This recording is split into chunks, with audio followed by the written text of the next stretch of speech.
हमारे टाइम में तो बार बार डिले हो रहा था काउंसलिंग का रिजल्ट आने के बाद, कैंसिल या सीट ऐड हो रहा था, तो सर ने बोला था कि पेशेंस रख के करना चाहिए, नहीं तो जल्दी भरने से कभी बार गड़बड़ भी। हम डाउट पे थे कि कौन सा कॉलेज भरना चाहिए, ऊपर की नहीं थी, खाली वही स्पेसिफिक थे, तो सर ने बताया था सारे कॉलेज की प्रेफरेंस लिस्ट बना के भरना चाहिए कि कभी कभार सीट बच जाती है तो बेटर कॉलेज मिल सके। जब आपका नीट एग्जाम हुआ था तो आपको आपने नीट नेविगेटर को कैसे अप्रोच किया, किसके थ्रू अप्रोच किया?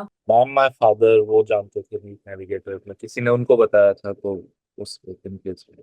ओके। देन आपको आपकी जैसे रैंक भी अच्छी थी तो आपको कैसे लगा कि हाँ हमें काउंसलिंग लेने की नीड है, या फिर हमें नीट नेविगेटर से काउंसलिंग लेनी है?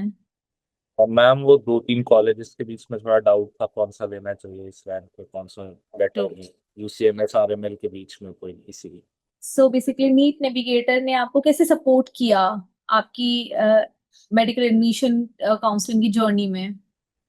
मैम वो सर ने गाइडेंस दी कि कौन से रैंक पे किस ऑर्डर पे हमको भरना चाहिए कॉलेज की प्रेफरेंस लिस्ट, तो ताकि उस रैंक पे जो बेस्ट कॉलेज अवेलेबल है वो मिल सके। ओके, सो आप क्या राकेश सर के साथ एक स्पेसिफिक मूवमेंट या फिर कोई कन्वर्सेशन ऐसी शेयर कर सकते हैं जिसमें आपको लगा हो कि जो हमारा नीट नेविगेटर से काउंसलिंग लेने का डिसीजन था वो एकदम करेक्ट था? मैम वैसे तो नहीं कि हम डाउट पे थे कि कौन सा कॉलेज भरना चाहिए, ऊपर की नहीं थी, खाली वही स्पेसिफिक थे, तो सर ने बताया था सारे कॉलेज की प्रेफरेंस लिस्ट बना के भरना चाहिए कि कभी कभार सीट बच जाती है तो बेटर कॉलेज मिल सके। डाउट रहता है हर बच्चे को या फिर पेरेंट्स को कि हमें कौन सा कॉलेज मिलेगा, या फिर हमें हमारा जो ड्रीम कर रहे हैं जिस कॉलेज का वो मिलेगा या नहीं मिलेगा, तो एक एंजाइटी सी भी क्रिएट हो जाती है। तो उस चीज में उस साइकोलॉजिकल सपोर्ट किस तरीके से आपको नीट नेविगेटर ने प्रोवाइड किया?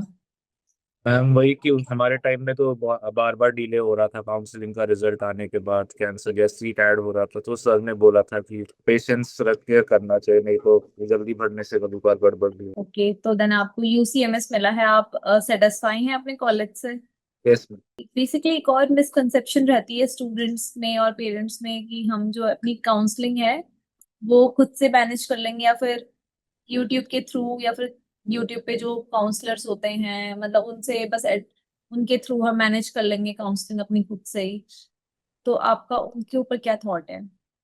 मैम यूट्यूब में काफी मिसगाइडेंस भी हो जाती है लोगों को, काफी लोग जिनको नॉलेज नहीं है काउंसलिंग का वो भी हम्म। यूट्यूब पे आपके इंफॉर्मेशन प्रोवाइड करने की कोशिश करते हैं, लेकिन कॉलेज के मामले में थोड़ा जो जिनके पास एक्सपीरियंस है, जो एक्सपर्ट है, उन्हीं से लेना चाहिए गाइडेंस, क्योंकि 5 साढ़े 5 साल आपके वहीं पे गए। नीट नेविगेटर से मतलब एक होता है कि रेगुलर अपडेट्स आपको मिली थी, टाइमली अपडेट्स, या फिर डॉक्यूमेंटेशन का फुल सपोर्ट, चॉइस लिस्ट का फुल सपोर्ट?